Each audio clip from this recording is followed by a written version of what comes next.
In today's video, I am going to teach you how to create a 2x2 picture in Canva. If you need a clean, perfectly sized 2x2 inch image for applications, Idaho S, or prints, this quick walkthrough will get you there with zero guesswork. We'll start by setting the canvas to the exact dimensions, then bring in your photo, fit it precisely, and export it in the right format. Begin on the Canva home page. In the top right corner, select Create a Design and choose Custom Size.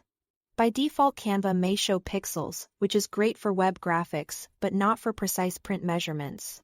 Open the Unit drop-down, switch it from px to in for inches, and type 2 for the width and 2 for the height.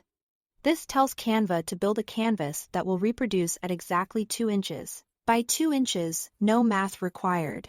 Create the new design, and you'll see a blank square workspace.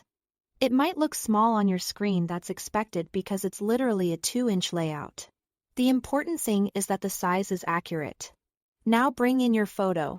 On the left sidebar, click Uploads, then Upload Files, and choose the image from your device.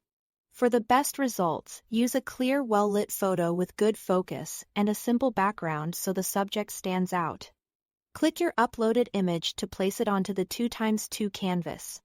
To fill the square, drag the corner handles to resize while keeping the subject centered.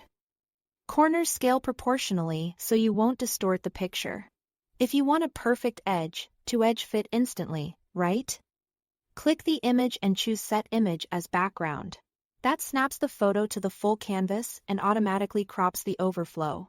Take a moment to ensure the face or main subject sits comfortably in the frame with a little breathing room above and below. When you are happy with the composition, it's time to download.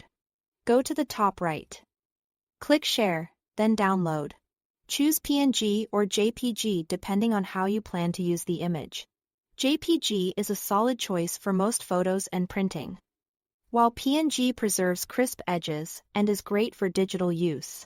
Keep the size as is. Here is no need to upscale or change dimensions, since we already set the canvas to 2 inches by 2 inches. And that's it. Thanks for watching.